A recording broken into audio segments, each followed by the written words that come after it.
নমস্কার বন্ধুরা, শুরু করছি ইলমা বেহেরোজের লেখা আমি পদ্মজা উপন্যাসের তৃতীয় পর্ব। আপা স্কুলে যাবা না? পূর্ণা পদ্মজাকে জিজ্ঞেস করল। যাব। তাড়াতাড়ি করো। তাড়া দিয়ে পূর্ণা বাড়িতে ঢুকলো। পদ্মজা বাড়ির পেছনের নদীর ঘাটে উদাসীন হয়ে বসে আছে। এই নদীর নাম মাদিনী, ছদ্মনাম। গ্রীষ্মকাল বিদায়ের ৩ সপ্তাহ চলছে। এখন বর্ষাকাল। মাদিনী জলে কানায় কানায় ভরে উঠেছে। সে যেন স্রোতস্বিনী। ঘোলা জলের একটানা স্রোত বয়ে যায় সাগরের দিকে। উজান থেকে ভেসে আসছে ঘন সবুজ কচুরিপানা। পদ্মজার এই দৃশ্য দেখতে বেশ লাগে। নিষ্পলক চোখে তাকিয়ে আছে মাদিনীর স্বচ্ছ জলের দিকে। মাদিনীর বুকের উপর দিয়ে একটা লঞ্চ যাচ্ছে। লঞ্চ দেখে ১ মাস আগের ঘটনা মনে পড়ল তার। সেদিন রাতে হেমলতা ছুরি ধার দিয়ে রুমে ঢুকে গেলেন। পদ্মজা কাঁপা পায়ে রুমে ঢুকে বিছানায় শুয়ে পড়ে। কিছুক্ষণের মধ্যেই ঘুমিয়ে পড়ে। এর পরদিন স্কুল থেকে বাড়ি ফিরে নামাজ পড়ে খেতে বসলো। তখন হিমেল হন্তদন্ত হয়ে বাড়িতে ঢোকে। হিমেল হচ্ছে হেমলতার ছোট ভাই। আপা, এই আপা, পদ্ম, আপা কই? হিমেলের কণ্ঠ। কি হয়েছে মামা? জবাব দিল পদ্মজা। পদ্মজার প্রশ্ন উপেক্ষা করে হেমলতাকে হিমেল ডাকলো। আপা, এই আপা। হেমলতা বাড়ির পেছন থেকে ব্যস্ত পায়ে হেঁটে আসেন। কি হয়েছে? হিমেল হেমলতাকে দেখে হাউমাউ করে কেঁদে উঠল। আপা, ভাইজান খুন হইছে। রাইতে কে জানি মাইরা ফেলছে রে আপা। হিমেল কাঁদতে কাঁদতে হাঁটু ভেঙে বসে পড়ল। পদ্মজা তাৎক্ষণিক সন্দিহান চোখে মায়ের দিকে তাকালো। হেমলতাকে দেখে মনে হলো তিনি চমকেছেন, অথচ তার চমকানোর কথা ছিল না। নাকি হিমেলের সামনে অভিনয় করলেন? পূর্ণা প্রেমাকে ওদিকে আসতে দিস না পদ্ম, আমি আসছি। হেমলতা বাড়ির বাইরে মিলিয়ে যান।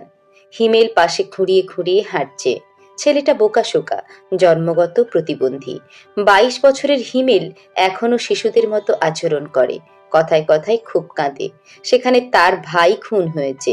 ১ মাস তো প্রতিদিন নিয়ম করে কাঁদবে। পদ্মজা রাতেই ভেবেছিল এমন ঘটনা ঘটতে পারে। তবুও এখন ভয় পাচ্ছে খুব। পুলিশ কি এসেছে? মাকে কি ধরে নিয়ে যাবে? ভাবতে গিয়ে পদ্মজার বুক ধক করে উঠল।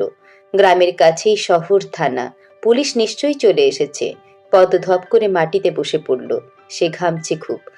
নাক, মুখ, গলা ঘেমে একাকার হয়ে যাচ্ছে। পূর্ণা খুনের কথা শুনে খুব ভয় পেয়েছে। তার মনে হচ্ছে সেও খুন হবে। খুব বেশি ভীতু পূর্ণা। পদ্মজার শরীর কাঁপতে থাকে, চোখ ভাসছে। হেমলতাকে পুলিশ শিকল দিয়ে বেঁধে নিয়ে যাচ্ছে, তার খুব কান্না পাচ্ছে। আর সময় নষ্ট না করে তড়িঘড়ি করে উঠে দাঁড়ালো পদ্মজা। মাথার ওড়নার আঁচল টেনে নিয়ে পূর্ণার উদ্দেশ্যে বলল, প্রেমারে দেখে রাখিস বোন। বাড়ি ভর্তি মানুষ, আরো মানুষ আসছে। হেমলতা মানুষজনকে ঠেলে হানিফের লাশের সামনে গিয়ে দাঁড়ালেন। তখন ফর্সা রঙের ২ জন মহিলা ঝাঁপিয়ে পড়ে তার উপর। আকস্মিক আক্রমণে হেমলতা অপ্রস্তুত হয়ে পড়েন। খেয়াল করে দেখেন ২ জন মহিলা তার মা আর বোন। তারা হাউমাউ করে কাঁদছে, কিন্তু হেমলতার তো কান্না পাচ্ছে না। ব্যাপারটা লোকচক্ষু ঠেকছে না। একটু কান্নার অভিনয় কি করা উচিত? হানিফের মৃত্যু দেখে মনে হচ্ছে কেউ ইচ্ছে মতো কুপিয়েছে। হেমলতার তা দেখে শান্তি লাগছে। এমন শান্তি অনেক দিন পাওয়া হয়নি। পদ্মজা সেখানে উপস্থিত হয়। হেমলতার নজরে পড়ে। ভীতু চোখে মায়ের চোখের দিকে তাকালো পদ্মজা। হেমলতা ভ্রু কুঞ্চিত করে আবার স্বাভাবিক করে নেন। পদ্মজা চোখ ঘুরিয়ে দেখছে পুলিশ এসেছে নাকি। চারিদিকে এত মানুষ। পদ্মজা এদিক ওদিক উঁকি দিতে দেখে হেমলতা এগিয়ে আসেন। চোখ মুখ শক্ত করে পদ্মজার মুখ ঘুরে দেন। পদ্মজা দ্রুত ওড়নার আঁচল মুখে চেপে ধরে গোয়াল ঘরে ঢুকে পড়ল। তার মা চায় না সে কখনো এত মানুষের সামনে থাকুক। হেমলতা ঘাড় ঘুরিয়ে দেখলেন পদ্মজা গোয়ালের থেকে উঁকি দিয়ে বাইরের অবস্থা পর্যবেক্ষণ করছে। কিছুক্ষণের মধ্যে পুলিশ আসলো। জিজ্ঞাসাবাদ করে হানিফের লাশ নিয়ে গেল। লোকমুখে শোনা যায় হানিফ খুন হয়েছে শেষ রাতে। এরপর নদীতে ফেলে দেওয়া হয়। লঞ্চ ঘাটে লাশ ভাসে। হেমলতাকে পুলিশ নিয়ে যায়নি বলে পদ্মজা স্বস্তির নিঃশ্বাস নিল। মানুষের ভিড়ও কমে গেছে।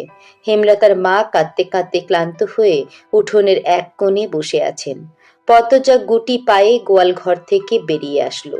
হেমলতা পদ্মজার দিকে তাকিয়ে মৃদু হাসেন। সেই হাসি দেখলেন হেমলতার মা মঞ্জুরা। তিনি কিছু একটা ভেবে নেন। হেমলতার কাছে এসে কিরমির করে বলেন, তুই খুন করছস? তোমার এমন কেন মনে হচ্ছে?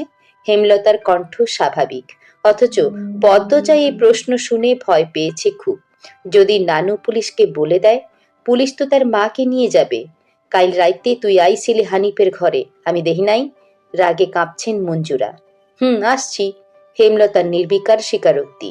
কেন মারলি আমার স্যারারে? তোর কি ক্ষতি করছে? আসছি বলেই আমি খুন করেছি।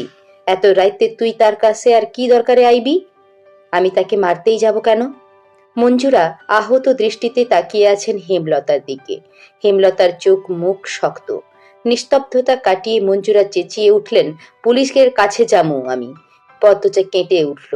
অস্পষ্ট কণ্ঠে বলল, নানু, এমন করো না। হেমলতা নিচু স্বরে কঠিন করে বললেন, আমার মেয়েদের থেকে আমাকে দূরে সরানোর চেষ্টা করো না আম্মা, ফল খুব খারাপ হবে। পদ্মজার মনে হলো মঞ্জুরা ভয় পেয়েছেন। মঞ্জুরা সবসময় হেমলতাকে ভয় পান। তিনি চুপসে যান, শুধু ঘৃণা ভরা দৃষ্টি নিয়ে হেমলতার দিকে তাকিয়ে থাকেন। পদ্মজা বুঝে উঠতে পারে না তার নানু কেন ভয় পায় মাকে। মায়ের অতীতে কি ঘটেছে? কেন তিনি এমন কাঠখোট্টা? ছেলের খুনিকে কেন মা ছেড়ে দেয়? নানু কেন ছাড়লেন? মেয়ে বলে, নাকি অন্য কোনো কারণ? কোনো উত্তর নেই। এসব ভাবলে উল্টে মাথা ব্যথা করে। অন্য ৮-১০টা পরিবারের মতো কেন না তারা? নাকি গোপনে সব পরিবারেই এমন জটিলতা আছে? প্রশ্ন হাজারটা, উত্তর কোথায়? সেদিন রাতে খাওয়ার সময় হেমলতা নিম্ন স্বরে পদ্মজাকে বললেন, পদ্ম। জি আম্মা। আমি হানিফকে খুন করিনি। কারা করেছে তাও জানি না। কথাটা শুনে পদ্মজা খুব চমকায়। তার মা মিথ্যে বলে না। তাহলে কারা খুন করলো? পদ্মজা প্রশ্ন করল, তাহলে শেষ রাতে মামার কাছে কেন গিয়েছিলে আম্মা? হেমলতা জবাব দেননি। খাওয়া ছেড়ে উঠে যান। পদ্মজার ভাবনার সুতো কাটল কারো পায়ের আওয়াজ শুনে। ঘাড় ঘুরিয়ে মোর্শেদকে দেখতে পেল। মোর্শেদ পদ্মজাকে ঘাটে বসে থাকতে দেখে বিরক্তিতে কপাল কুঁচকান। এই সারি, যাইয়েন থাইকা। পদ্মজার কান্না পায়, খুব খারাপ লাগে। নিঃশব্দে এক ফোঁটা জল গড়িয়ে পড়ে। তা আড়াল করে ব্যস্ত পায়ে বাড়ির ভেতরে চলে যায়। কয়েক মাস পর পদ্মজার মেট্রিক পরীক্ষা। ৩ বোন বই নিয়ে সড়কে উঠল। পদ্মজার কোমর অবধি ওড়না দিয়ে ঢাকা। পূর্ণা এক নাগাড়ে বকবক করে যাচ্ছে। স্কুলে যাওয়া অবধি কথা বন্ধ হবে না। মাঝে মাঝে জোরে জোরে হাসছে। মেয়েটার হাসির রোগ আছে বোধহয়। একবার হাসি শুরু করলে আর থামে না। পদ্মজা বারবার বলছে, আম্মা রাস্তায় কথা বলতে আর হাসতে মানা করেছে, চুপ কর না। তবুও পূর্ণা হাসছে। বাড়ির বাইরে এসে সে মুক্ত পাখির মতো আচরণ করে। তাকে দেখে মনে হয় খাঁচা থেকে মুক্ত হয়েছে।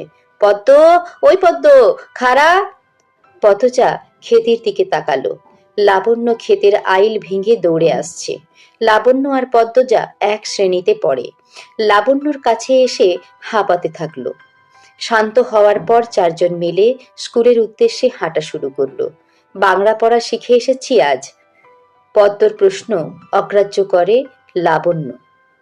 লাবণ্য বলল, আরে সেরি, বাড়িতে শুদ্ধ ভাষায় কথা কইলে বাইরেও কইতে হইব নাকি?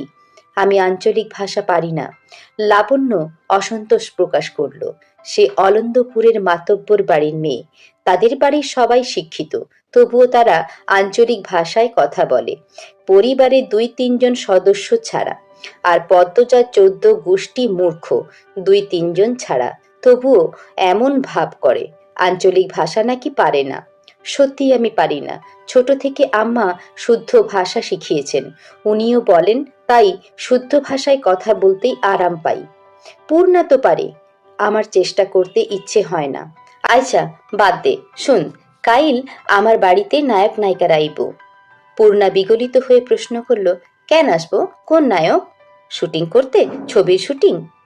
পদ্মজা এসবে কোনো আগ্রহ পাচ্ছে না। পূর্ণা খুব আগ্রহ বোধ করছে। সপ্তাহে একদিন সুমিদের বাড়িতে সাদা কালো টিভিতে সে ছায়াছবি দেখতে যায়। তাই অভিনয় শিল্পীদের প্রতি তার আগ্রহ আকাশ ছোঁয়া। পূর্ণা গদগদ হয়ে প্রশ্ন ছুড়ল, কোন নায়ক নায়িকা?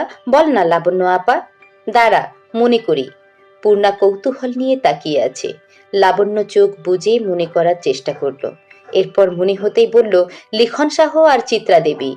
তুমি আমার ছবির নায়ক নায়িকা? হ। স্কুলে যাওয়ার পুরোটা পথ লাবণ্য আর পূর্ণা ছায়াছবি নিয়ে আলোচনা করলো। মূল বক্তব্যে ছিল লিখন সাহ। ধন্যবাদ বন্ধুরা, এতক্ষণ শুনলেন ইলমা বেহরোজের লেখা আমি পদ্মজা উপন্যাসের ৩য় পর্ব। এই উপন্যাসের বাকি পর্বগুলো শুনতে চাইলে লাইক, কমেন্ট এবং সাবস্ক্রাইব করে আমার চ্যানেলটির পাশে